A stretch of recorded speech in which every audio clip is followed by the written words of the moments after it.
I remember the heat pressing against my skin in that stuffy auditorium in Mexico City, the way the fluorescent lights flickered and made everything look jaundiced. I was 15, palms sweating so much the printed notes stuck to my fingers. The panel in front of me, 3 teachers, their faces set and skeptical, represented all that mattered to my parents. I fiddled with the end of my necktie and cleared my throat.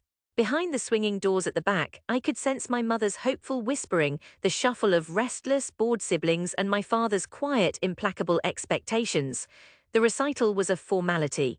Everyone assumed I'd breeze through because that's what kids like me, parents with a bit of money, a bit of clout, did in these neighborhoods.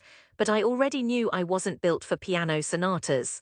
My dream had already started to tug me away, whispering of code and circuitry and problems I wanted to solve, not this endless loop of chop-in before blinking, unsmiling judges.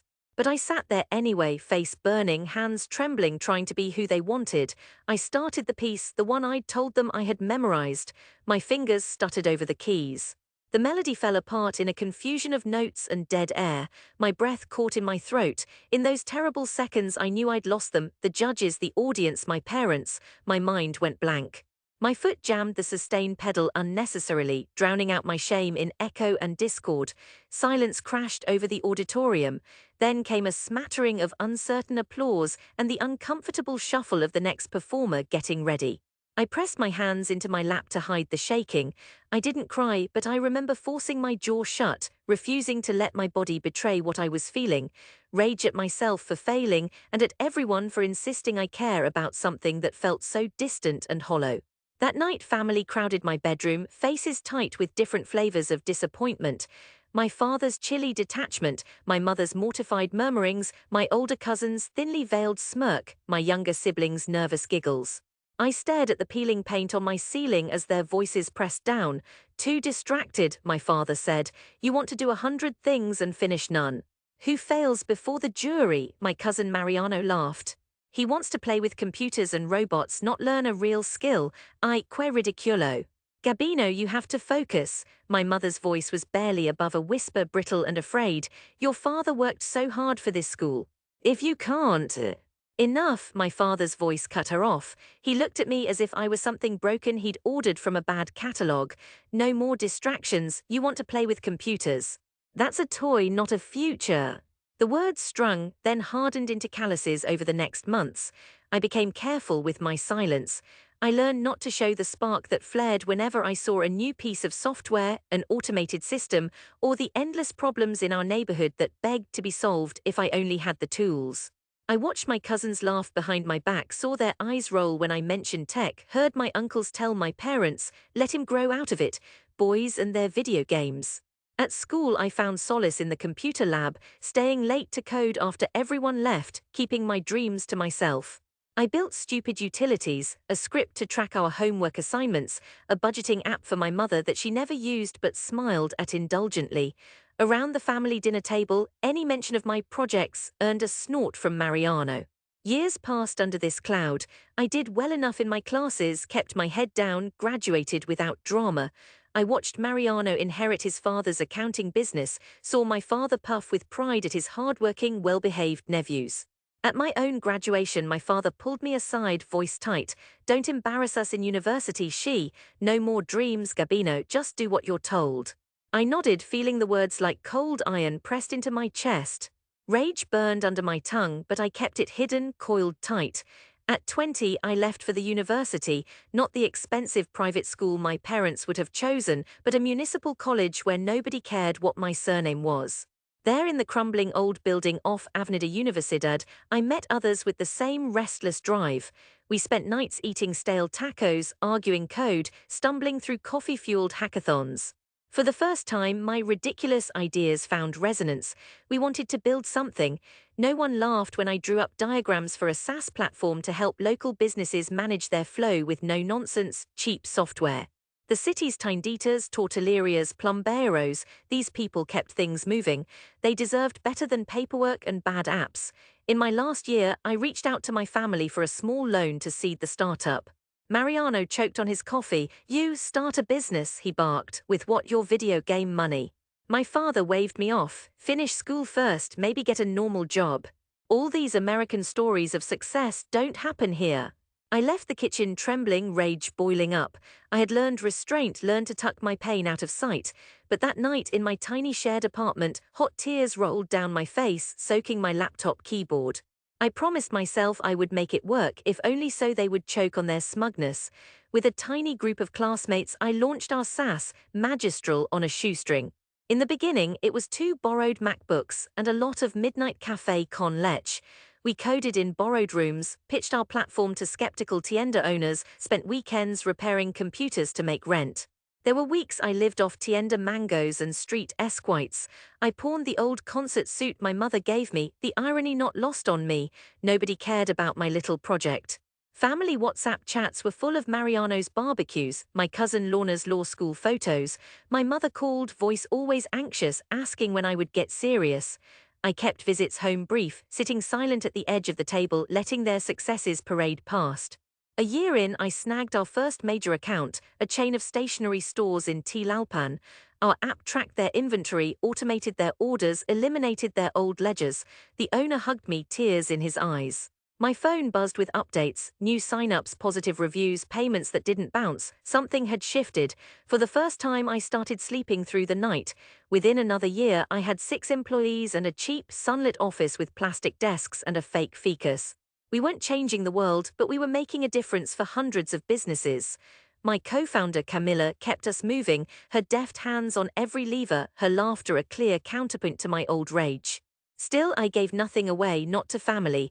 When my cousin proudly announced his new car in the group chat, my father commented with bristling approval, "Nobody asked about Magistral."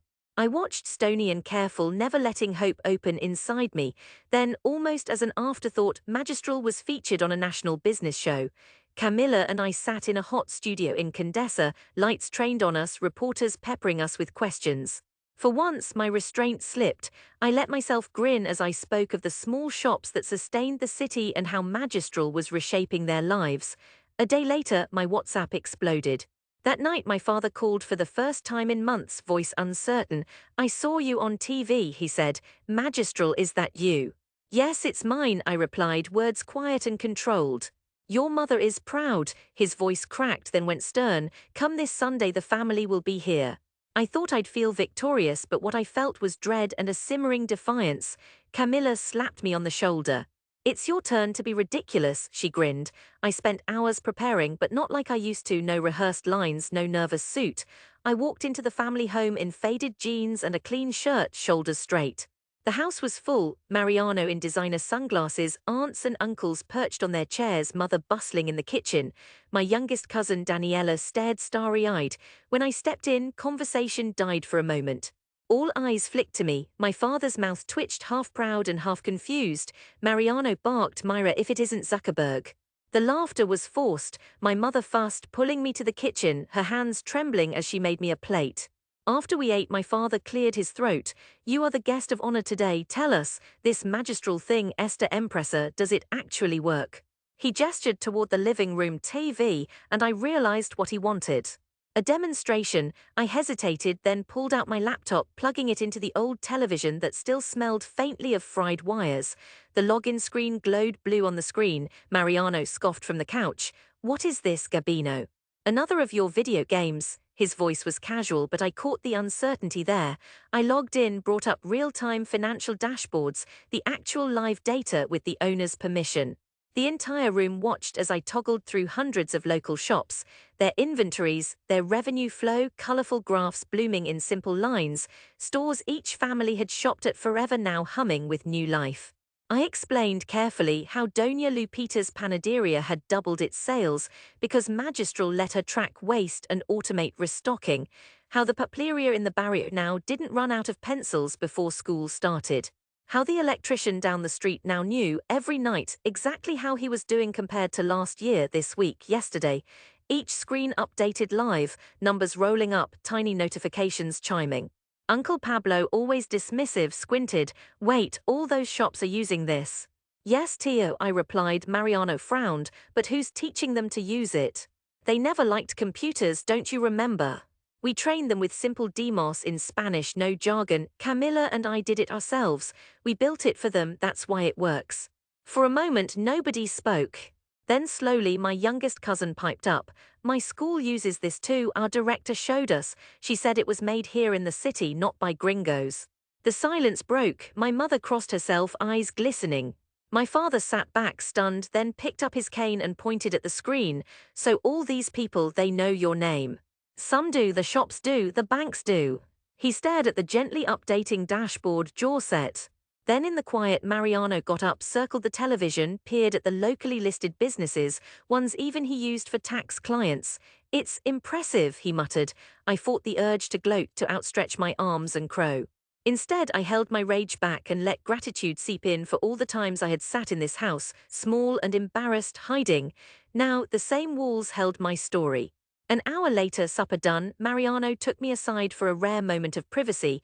He still wore his silly sunglasses but looked much older now, sweat beading at his temples. Heh, so all these years you were serious. I was just being a pendejo, huh? He offered a sheepish grin, unsteady. I smiled, thin and restrained. I was just working. Outside, the city thrummed in the evening heat, motorcycles buzzing, children shouting as a soccer ball clattered against the curb. I stood beside my father on the front step, letting the air cool my skin. He turned to me, searching for the right words, pride and confusion warring inside him. I didn't see it. I should have listened, he said. I wanted to spit back years of bitterness, to demand apologies for the laughter, for his denial, for the endless parade of well-behaved cousins and mocking asides. But something shifted inside me, a knot loosening. It's okay, Papa, I said simply. Now you do. He nodded, then reached out, awkwardly patting my shoulder, a gesture both tentative and fierce. We lingered there, father and son, on a summer night in Mexico City, as the streets buzzed with life, and my name no longer felt ridiculous in my own home. Later, as I packed to leave, my mother pressed a worn velvet box into my hands, inside the old piano medal from my childhood. I stared at it for a long moment, then folded it into my jacket. A small memory of rage survived and reshaped into something new. As I stepped back out onto the evening-lit street, the city felt different, not a place of exile but one of return.